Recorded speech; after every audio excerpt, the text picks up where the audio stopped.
ഒരു Indian football ആരാധകൻ എന്ന നിലവിൽ അഭിമാനം തോന്നുന്നുണ്ട്. കാരണം north east United Indian super ലീഗിന്റെ പ്ലേ ഓഫിലേക്ക് കടന്നിരിക്കുകയാണ്. കിരീട വിജയങ്ങൾ നേടാൻ പ്രാപ്തിയുള്ള ഒരു ക്ലബ്ബായി നോർത്ത് ഈസ്റ്റ് യുണൈറ്റഡ് മാറിയിരിക്കുകയാണ്. ഒരു മാനേജ്മെന്റ് എങ്ങനെ ആയിരിക്കണം എന്ന് ചിലരൊക്കെ കണ്ടുപിടിക്കണം. ജോൺ അബ്രഹാമിനെ നോക്കിയിട്ട് ഓരോ വർഷവും താൻ നേരിടുന്ന കോടികളുടെ നഷ്ടത്തിന്റെ കണക്കുകൾ അദ്ദേഹം വിളിച്ചു പറഞ്ഞിട്ടുണ്ട്. പക്ഷെ ഒരിക്കലും അദ്ദേഹം അതിന്റെ പേരിൽ നിരാശപ്പെടാനോ കണ്ണീർ വാർക്കാനോ നിന്നിട്ടില്ല. എന്നെങ്കിലും ഒരിക്കൽ തന്റെ ടീം നന്നായി വരും, തന്റെ രാജ്യത്തിനെ പ്രതിനിധീകരിക്കാൻ തന്റെ ടീമിൽ നിന്നും താരങ്ങൾ വളർന്നു വരും. ആ ഒരൊറ്റ പ്രതീക്ഷയിൽ, ആ ഒരൊറ്റ വിശ്വാസത്തിൽ കയ്യിലുള്ളതെല്ലാം ഈ ഒരു ക്ലബിന് വേണ്ടി സമർപ്പിക്കാൻ അയാൾ തയ്യാറായിരുന്നു. അത്ര വലിയ പ്രൊഫൈലുള്ള താരങ്ങളെ കൊണ്ടുവരാനൊന്നുള്ള സാമ്പത്തിക ശേഷി ജോൺ അബ്രഹാം എന്ന് പറയുന്ന ആ ഒരു ടീം ഓണർക്കില്ല. ചില ആളുകളെ പോലെ ചിപ്സ് വിറ്റും ടിഷ്യൂ പേപ്പർ വിറ്റും PR അതിനെക്കുറിച്ച് സംസാരിക്കേണ്ട, വേറെ പ്രശ്നമാവും. അങ്ങനെയൊക്കെ കച്ചവടം നടത്തി ആരാധകരുടെ വികാരത്തിനെ എങ്ങനെയൊക്കെ വിൽക്കാമോ അതിനെയൊക്കെ വിറ്റ് പലതരത്തിലുള്ള ബ്രാൻഡ് പ്രൊമോഷൻസ് വഴി കാശുണ്ടാക്കി താരങ്ങളെയും പരിശീലകനെയും ഈ അമ്പലത്തിൽ കെട്ടുകാഴ്ചയ്ക്ക് നേർച്ചയ്ക്ക് കാളയെ എഴുന്നള്ളിക്കുന്നത് പോലെ എഴുന്നള്ളിച്ച് ഉള്ള പരിപാടികൾക്കെല്ലാം കൊണ്ട് നടത്തി പ്രസന്റ് ചെയ്ത് കാശുണ്ടാക്കി എങ്ങനെയൊക്കെ ഊറ്റി കാശുണ്ടാക്കാമോ ഇനി ആരാധകരെയും ഊറ്റി മറ്റെല്ലാത്തിനെയും ഊറ്റി കാശുണ്ടാക്കി സ്വന്തം കീശ തീർപ്പിക്കുന്ന ചില ടീമിന്റെ ഓണേഴ്സ് ഇതൊക്കെ കണ്ടു പഠിക്കണം.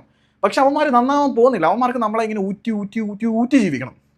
അതുപോട്ടെ, പറയുമ്പോൾ വേറെ തരത്തിലേക്ക് പോകും. അപ്പം നോർത്ത് ഈസ്റ്റ് യുണൈറ്റഡ് എന്ന് പറയുന്ന ക്ലബ്ബ് ഇത്തവണ പ്ലേ ഓഫിലേക്ക് പ്രവേശിച്ചിട്ടുണ്ട്. അതിനകത്ത് ഏറ്റവും പ്രധാനമായിട്ട് എടുത്തു പറയേണ്ട ഒരു കാര്യം, വളരെ ലിമിറ്റഡ് ആയിട്ടുള്ള ഒരു ബഡ്ജറ്റും കൊണ്ടാണ് നോർത്ത് ഈസ്റ്റ് യുണൈറ്റഡ് പ്ലേ ഓഫിലേക്ക് കടന്നിട്ടുള്ളത്. മറ്റു ടീമുകളെല്ലാം വളരെ വലിയ ക്യാഷ് വാരി എറിയുമ്പം നെഞ്ചിൽ തീയുള്ള താരങ്ങളെ കണ്ടെത്തി, അതായത് ടീം ഓണറായ ജോൺ അബ്രഹാമിനോടൊപ്പം തന്നെ അഭിനിവേശമുള്ള ഒരു പറ്റം ഡൊമസ്റ്റിക് പ്ലേയേഴ്സിനെ വളരെ ചെറിയ തുകയ്ക്ക് തങ്ങളുടെ കൂടാരത്തിലേക്ക് കൊണ്ടുവന്ന് പറയാൻ അത്ര വലിയ പേരോ തലയെടുപ്പോ ഐഡന്റിറ്റിയോ ഒന്നും ഇല്ല. അവന്മാരുടെ കയ്യിൽ ഒരു ഐറ്റം ഉണ്ട്. കാരണം അവരുടെ നെഞ്ചിൽ തീയാണ് കത്തുന്നത്. സോ നെഞ്ചിൽ തീയുള്ള ആ തീ കൊണ്ട് കനലിനെ ഊതിക്കത്തിച്ച് കാൽപന്തിനെ തട്ടിക്കളിക്കുന്ന ഇന്ത്യൻ താരങ്ങൾ, നെഞ്ചിൽ തീയുള്ള പേരും പ്രശംസയും പെരുമയും ഇല്ലാത്ത ഡൊമസ്റ്റിക് പ്ലേയേഴ്സിനെ കൊണ്ടുവന്ന് മികച്ച രീതിയിൽ പരിശീലനം കൊടുത്ത് ഇങ്ങനെ പ്ലേ ഓഫിലേക്ക് എത്തുന്നുണ്ട്.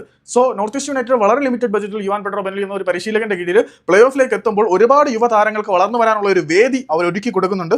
വലിയ പേരോ പ്രശസ്തിയോ ഇല്ലാത്ത ഇന്ത്യൻ താരങ്ങളെ കൊണ്ടുവരുന്നുണ്ട്. അവർക്ക് മെച്ചപ്പെട്ട ട്രെയിനിങ് കൊടുക്കുന്നുണ്ട്. അവരെ ഒരു ടീമാക്കി ഒരുമിപ്പിച്ച് നിർത്തുന്നുണ്ട്. അതിന്റെ ഗുണമായിട്ട് അവർ പ്ലേ ഓഫിലേക്ക് വരുന്നുണ്ട്. ഇനി ഇന്ത്യൻ സൂപ്പർ ലീഗിന്റെ കിരീടം കൂടി നോർത്ത് ഈസ്റ്റ് യുണൈറ്റഡ് അടിച്ചു കഴിഞ്ഞാൽ കുറെ കാശുണ്ടാക്കി ചെലവാക്കി എന്നൊക്കെ പറഞ്ഞ് കൊട്ടിഘോഷിച്ച് നടക്കുന്നവന്മാരുടെ അണ്ണാക്കിലിട്ടുള്ള അടിയായിരിക്കും. എന്തൊക്കെ ഉണ്ടെന്ന് പറഞ്ഞാലും നമുക്കിപ്പോഴും ട്രോഫി വിർജിൻ ക്ലബ്സ് എന്ന് പറയാനേ ഉള്ളു യോഗം. കാരണം എന്തുകൊണ്ട് നമ്മൾ ട്രോഫികളുടെ കന്യകന്മാരായി പോകുന്നു എന്നുള്ള ചോദ്യത്തിനുള്ള ഉത്തരം നെറുകെട്ട മാനേജ്മെന്റ്, ഉള്ളിൽ തീയില്ലാത്ത മാനേജ്മെന്റ്, കൂറില്ലാത്ത മാനേജ്മെന്റ് എന്നൊക്കെ പറയേണ്ടി വരും. പലരും നോർത്ത് ഈസ്റ്റ് യുണൈറ്റഡിനെ കണ്ടുപിടിക്കണം. ഡൊമസ്റ്റിക് കൊണ്ടുവരുന്ന വിദേശ താരങ്ങൾ അത്ര വലിയ പേരോ പ്രശസ്തിയോ പെരുമയോ ഒന്നുമില്ല. പക്ഷെ അലാദീൻ അജാറ എന്ന് പറയുന്ന താരത്തിന്റെ കഴിഞ്ഞ സീസണിൽ ഖത്തറി സെക്കൻഡ് ഡിവിഷനിൽ കളിച്ചിട്ടുള്ള പ്ലെയറാണ് അലാദീൻ അജാറ. അയാളുടെ മാർക്കറ്റ് വാല്യൂ എടുത്ത് നോക്കി കഴിയുമ്പം ഇവിടെ പല PR പല ആളുകളും തള്ളി മറിക്കുന്നത്ര പല ആളുകളെയും ഉപയോഗിച്ച് ചില ഇപ്പം നമ്മൾ പോലും ഒരു പ്ലെയറിനെ വരുമ്പോൾ വലിയ തള്ളൊക്കെ തള്ളാറുണ്ട്. അതിനകത്തൊക്കെ ഞാൻ ഖേദിക്കുന്നുണ്ട്. പക്ഷേ നമ്മുടെ പിള്ളേർക്ക് കുറച്ച് ആവേശം വേണ്ടതുകൊണ്ട് ഞാൻ തള്ളുന്നതാണ്. അതിന് ഞാൻ നിങ്ങളോട് മാപ്പി ചോദിക്കുന്നുണ്ട്.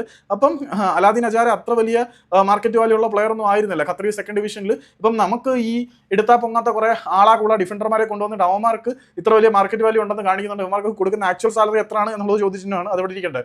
അപ്പം ഖത്തറി സെക്കൻഡ് ഡിവിഷനിലൊക്കെ നല്ല ഡിഫൻഡർമാരുണ്ട്. അവരെ ഒന്നും കൊണ്ടുവരാതെ കൊടുക്കുന്ന പൈസ വലിയ ഒന്നുമില്ല. ലിമിറ്റഡ് ബഡ്ജറ്റ് കൊണ്ട് നോർത്ത് ഈസ്റ്റ് യുണൈറ്റഡിന് പ്ലേ ഓഫിലേക്ക് വരാൻ പറ്റുമെങ്കിൽ കൊമ്പത്തെ കാശ് ഇറക്കുന്നെന്ന് പറയുന്നവന്മാർക്ക് എന്തുകൊണ്ട് പറ്റുന്നില്ല എന്നുള്ള ചോദ്യത്തിന് നിങ്ങളൊക്കെ കൂടി ഉത്തരം കണ്ടുപിടിക്കുക, എന്നിട്ട് കമന്റ് ചെയ്താൽ കൊള്ളായിരുന്നു. ഏതായാലും ലിമിറ്റഡ് ബഡ്ജറ്റുമായിട്ട് കൊടികൊത്തിയ മമ്മന്മാർക്കിടയിൽ നിന്നും വെള്ളാരം കല്ലുകളുമായി ഗോലിയാത്ത് എന്ന ഭീമനെ വീഴ്ത്തിയ ദാവീദിനെ പോലെ ലിമിറ്റഡ് ബഡ്ജറ്റുമായി ഇന്ത്യൻ സൂപ്പർ ലീഗിലെ വമ്പന്മാരാകുന്ന ഗോലിയാത്തുമാരെ എല്ലാം നോർത്ത് ഈസ്റ്റ് യുണൈറ്റഡിന്റെ ദാവീദ് ചുഴറ്റി വീഴ്ത്തി കഴിഞ്ഞു.